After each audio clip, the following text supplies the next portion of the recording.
Hello ಎಲ್ಲರೂ ಹೇಗಿದ್ದೀರಾ? ಎಲ್ರಿಗೂ ಶುಭೋದಯ. ಐ ಹೋಪ್ ನೀವೆಲ್ಲರೂ ಚೆನ್ನಾಗಿದ್ದೀರಾ ಅಂತ. ಇದು ಸ್ಯಾಟರ್ಡೇ ಮಿನಿ ವ್ಲಾಗ್. ಇವತ್ತು ಹಿರಿಯರ ಪೂಜೆ ಇತ್ತು, ಸೊ ಹಾಗಾಗಿ ಬೆಳಗ್ಗೆನೇ ಎದ್ದು ಎಲ್ಲ ಕೆಲಸ ಮುಗಿಸ್ಕೊಂಡೆ. ಹಾಗೂ ಪಾಪುಗೂ ಸ್ನಾನ ಮಾಡಿಸಿ ಪಾಪುನ ಕೂರಿಸಿದೆ. ಪಾಪು ಅವಳ ಪಾಡಿಗೆ ಅವಳು ಆಟ ಆಡ್ತಿದ್ಲು. ಹಾಗೆ ಅಡುಗೆ ಮನೆಗೆ ಹೋಗಿ ನೋಡಿದೆ, ಅಮ್ಮ ಚಿಕನ್ ಮಾಡ್ತಿದ್ರು. ಹಿರಿಯರ ಪೂಜೆ ಮಾಡೋದಕ್ಕೆ ಅಂತ ಹೇಳಿ ಚಿಕನ್ ಮಾಡ್ತೀವಿ ನಾವು. ನಾನ್ ವೆಜ್ ಮಾಡಿ ಅವ್ರಿಗೆ ಹಿರಿಯರಿಗೆ ಎಡೆ ಇಡಬೇಕು. ಒಂದು ಕಡೆ ಕಿಚನಲ್ಲಿ ಅಮ್ಮ ಅಡುಗೆಲ್ಲ ರೆಡಿ ಮಾಡ್ಕೋತಿದ್ರು, ಇನ್ನೊಂದು ಕಡೆ ಕೆಂಪಮ್ಮ ಫೋಟೋ ಎಲ್ಲ ಇಟ್ಟು ಹಿರಿಯರು ಪೂಜೆ ಮಾಡೋದಕ್ಕೆ ಅಂತೆಲ್ಲ ರೆಡಿ ಮಾಡ್ಕೋತಿದ್ರು. ಹಾಗೆ ಪಾಪುನೂ ಕರ್ಕೊಂಡು ಬಂದು ಪಾಪು ಕೈಲಿ ಪೂಜೆ ಮಾಡಿಸ್ದೆ. ಹಿರಿಯರ ಆಶೀರ್ವಾದ ನಮ್ಮ ಮೇಲೆ ಇರಬೇಕಲ್ವ. ಪೂಜೆ ಎಲ್ಲ ಮುಗಿದ್ಮೇಲೆ ಪಾಪುಗೆ ಟಿವಿಯಲ್ಲಿ ಹಾಡಾಕಿ ಡ್ಯಾನ್ಸ್ ಮಾಡಿಸ್ತಿದ್ದೆ.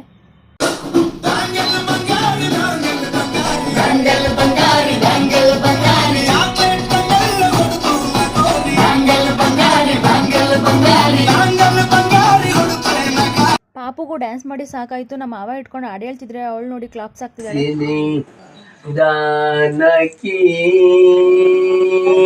ಇವತ್ತಿನ ವ್ಲಾಗ್ ಯೂಟ್ಯೂಬಲ್ಲಿ ಅಪ್ಲೋಡ್ ಮಾಡಿದ್ದೀನಿ. ಇನ್ನೂ ಯಾರು ಚೆಕ್ ಮಾಡಿಲ್ಲ ಅಂತ ಪ್ಲೀಸ್ ಹೋಗಿ ಚೆಕ್ ಮಾಡಿ. ನನ್ನ ಚಾನಲ್ನ ಸಬ್ಸ್ಕ್ರೈಬ್ ಮಾಡ್ಕೊಳ್ಳೋದು ಮರಿಬೇಡಿ. ಎಲ್ಲರೂ ಹ್ಯಾಪಿಯಾಗಿರಿ. Lots of love. Take care. Bye.